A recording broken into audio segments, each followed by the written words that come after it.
I'm Mrs. Gilly. I teach 7th grade math, and the question they gave me is, why did I want to become a teacher? So I really did not want to become a teacher. My parents were both teachers, and I decided I didn't want to do anything similar to what my parents were doing. So I first worked in New York City in advertising, and then I went to law school and became a lawyer.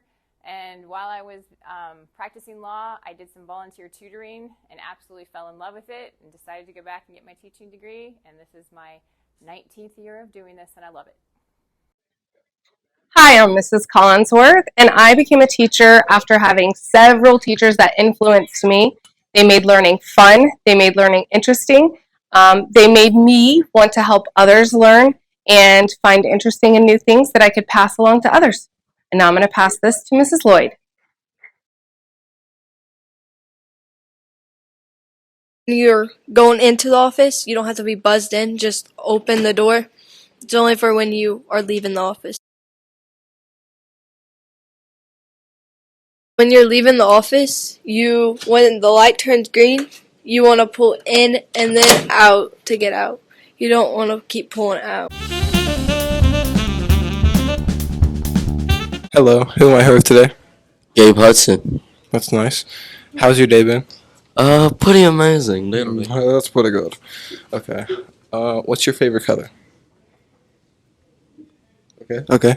What's your favorite thing to do after school? Probably played a game. That's nice. I know you're Diamond 1 on Siege. I know that.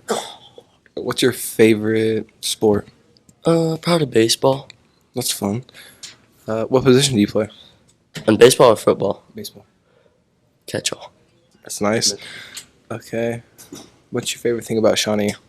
I would say so. Me too. Okay, thank you for this interview. Hello, who am I here with today? Caleb Coppis. That's fun. Okay, what do you like about Shawnee? Sports, football. What position do you play? Wide receiver and middle backer. What's your favorite sports team? What? What's your favorite sports team? The Kansas City Chiefs. Relatable, because they're the best. What's your favorite color? Blue. That's fun. What grade did you start, Shawnee? Kindergarten. Thank you for the interview. Can you hit a dab? Oh. That's going on. Who am I here with today? Keegan Marcel Quentin. What do you like about Shawnee? Sports. Relatable. What grade did you start, Shawnee? Like kindergarten. Nice. What's your favorite color? Purple. What sports do you play? Foosball. How tall are you? I'm like 6'4". Definitely. What position do you play? Running back and middle linebacker. That's nice. Can you hit the dab for me? Yeah, that's it. Thank you. Today, Maddie Lee, Why do you like Shawnee? because I really like the teachers and the environment, and everyone's really nice. And who is your favorite teacher? I like all of them.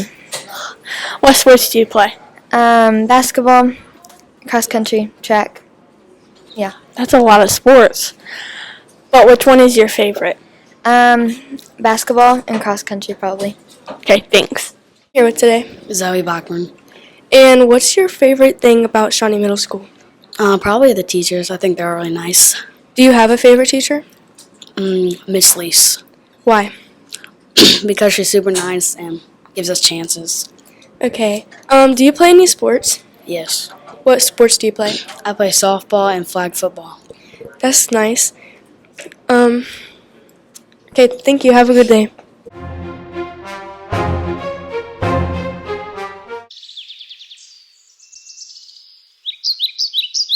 Who am I here with? Hi, I'm Mrs. Lloyd. Okay, we're going to talk about 9/11 since it's an important fact of the year. So, what is a good story you could tell about 9/11? Well, I guess I could tell my personal story about 9/11. I know all of us that work here have our own personal story. I was at Possum teaching 8th grade U.S. history when Mrs. Akers, who was our guidance counselor at the time, came in to tell me that the World Trade Center had been hit by airplanes and people did not know what was going on. We kind of kept it quiet for the day. Then when we went home, I saw the footage on the news. I pretty much cried all week long looking at the pictures of the people so desperately trying to find their loved ones. My husband and I had to decide whether he would deploy voluntarily for service and miss the birth of our daughter or chance not being deployed. It was a very scary, sad time, and but the one cool thing about 9/11 was the way we all came together as Americans, and we were united for the first time in a long time. So would you keep teaching about 9/11? Do you still teach about it? I do. I think it's very important, especially this generation. A lot of you are so far removed from it. You don't have that personal impact, and I think it's important to always remember the event and the lives lost and then the good that came out of it as well. Okay, thank you. Thank you.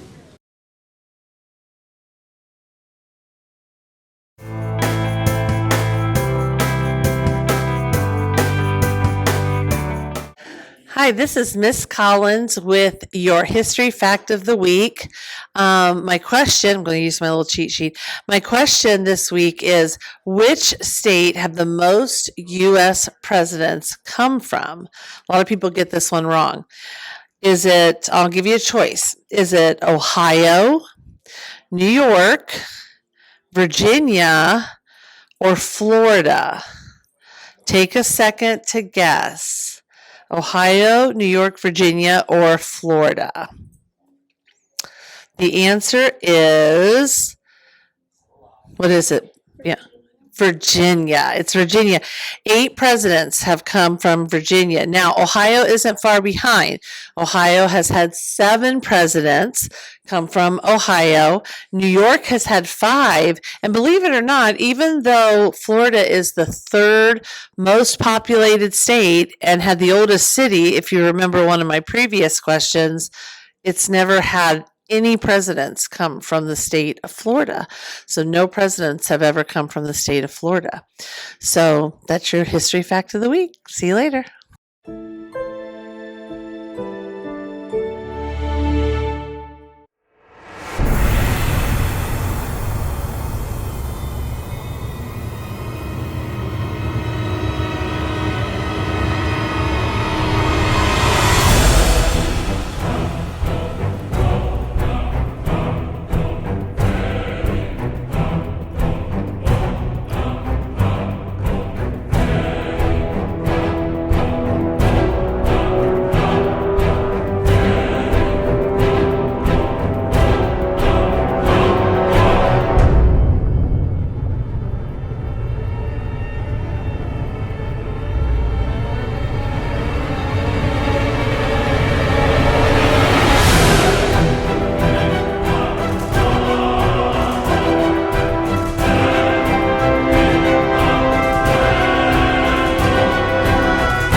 Hi, students and staff. It's time for Tammy's Trivia for the 23-24 school year.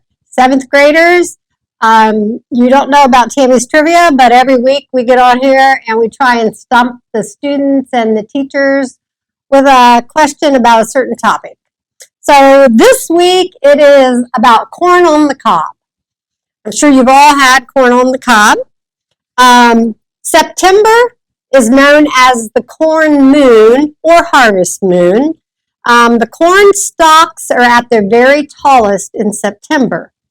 The average corn plant grows 8 feet tall, but in 2021, Jason Carl grew the world's tallest corn plant in New York by using heat to extend the growing season. And there's a picture of it.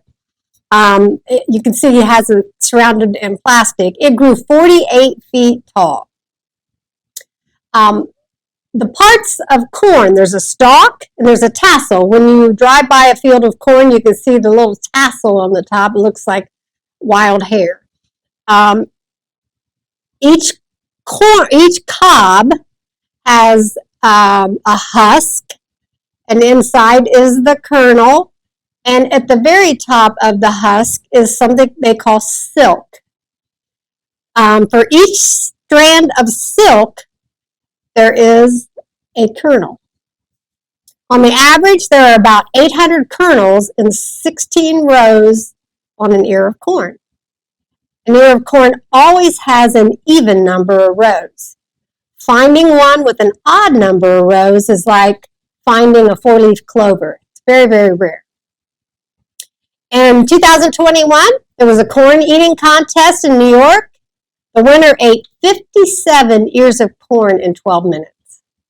And I watched them do this, and there's a picture of them behind me, but they go straight up the cob. They don't go around the cob like we do. They just go straight up the cob. It's pretty wild. There's also many, many different colors of corn on the cob. As you see behind me, there's some pastel colors even. And as well as being eaten off the cob, corn is also processed and used in many food items like cereal, peanut butter, potato chips, soups, marshmallows, ice cream, baby food, cooking oil, margarine, mayonnaise, salad dressing, and chewing gum. All right, students. This is a true or false question. Corn is a vegetable and a fruit. How many of you think that's true? How many of you think it's false? It is true. It's technically a fruit because it comes from the seed or flower of a plant, similar to tomatoes. All right, teachers. Juices and soft drinks like Coca-Cola and Pepsi contain corn sweeteners. A bushel of corn, I've got a picture of a bushel for those of you that don't know what a bushel is. Bushel of corn can sweeten how many cans of pop? 100 cans, 200 cans, or 400 cans? What do you think, teachers? The answer is 400 cans of pop. All right, guys, have a great day.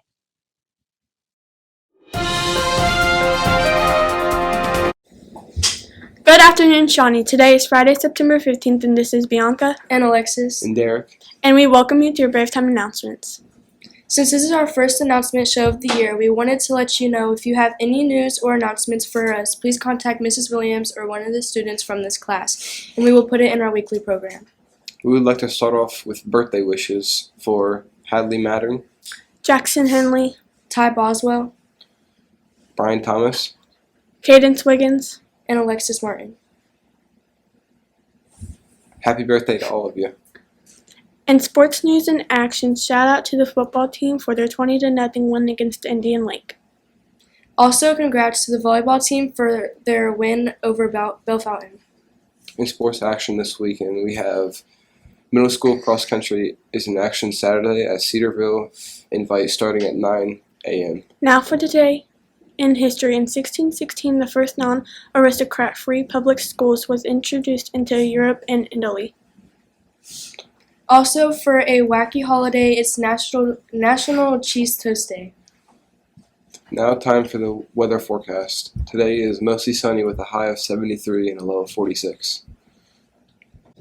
Now that we asked you to please stand and join us for the pledge. I pledge allegiance to the flag of the United States of America and to the republic for which it stands, one nation, under God, indivisible, with liberty and justice for all. Have a great day, fantastic weekend, and go Braves. Yeah. Bye. Bye-bye. Have a great time.